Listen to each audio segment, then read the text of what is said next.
اسلام میں سب سے اہم خوشیوں کے موقع کون سے ہیں جس کو سیلیبریٹ کرنا چاہیے؟ دو ہی ہیں بڑے، ایک عید، چھوٹی عید اور ایک بڑی عید۔ چھوٹی عید جو ہوتی ہے جو رمضان کے بعد آتی ہے، اس کو عید الفطر بھی کہتے ہیں، اور بڑی عید وہ ہے جو قربانیوں کی عید ہے، جو حج کے بعد آتی ہے۔ یہ دو خوشی کے موقع ہیں، ان کو سیلیبریٹ کریں۔ حضور کچھ اس کے علاوہ بھی کوئی خوشی کے موقع ہے جو سیلیبریٹ کرنا؟ اس کے علاوہ ہمیں حضرت مسیح علیہ السلام سے پتہ چلتا ہے کہ کوئی اگر قرآن کریم ختم کرے تو اس کی آمین کو سیلیبریٹ کرنا چاہیے۔ آپ نے بچوں کی آمین پہ نظم بھی لکھی بہت، اور اس کو سیلیبریٹ کر کے دعوت بھی دی تھی۔ یہ تیسرا موقع ایک بن جاتا ہے۔ ایک چھوٹا بچہ سڑک کے پاس کھڑا ہے اور روتا ہے تو کوئی اس سے پوچھتا ہے کہ کیا بات ہے، تم کیوں روتے ہیں؟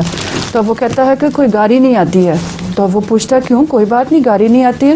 وہ کہتا ہے نہیں، میں نے سڑک کراس کرنا ہے، اور اسکول میں انہوں نے ہمیں سکھایا کہ جب گاڑی گزر گئی تو پھر سڑک کراس کرنا چاہیے۔ کیا اور کو کیا رہا؟ حضور مجھے ایک آتا ہے، یاد آیا ایک اور لطیفہ۔ یاد آ گیا؟ سنا دیں۔ ایک اردو میں سنا دوں یا اردو میں سنا دوں؟ سنا دیں۔ حضور ایک آدمی ایک ہیلمٹ کی دکان میں جاتا ہے اور پوچھتا ہے دکاندار سے کہ اس ہیلمٹ کی کیا قیمت ہے؟ تو وہ کہتا ہے کہ اس کی 5,000 روپے قیمت ہے۔ پھر وہ کسی اور ہیلمٹ کی قیمت پوچھتا ہے تو وہ کہتا ہے کہ اس کی قیمت 3,000۔ پھر ایک اور کی پوچھتا ہے تو وہ کہتا ہے کہ 2,000 روپے۔ تو وہ کہتا ہے آپ کے پاس اتنے مہنگے ہیلمٹ ہے، کوئی سستا نہیں ہے؟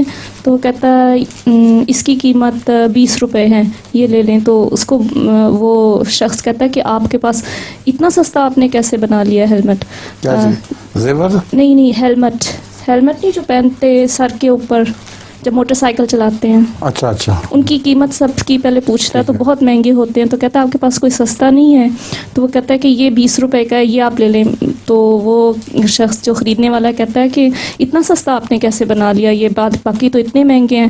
تو دکاندار جو اس کو بہت سخت غصہ چڑھتا ہے، وہ کہتا ہے کہ آپ کو پتہ ہے ہم نے ایک تربوز لیا، اس کو آدھا کیا اور اس کا گودا نکال کے تو پھر اس کا ہیلمٹ بنا دیا، اس لیے سستا ہے۔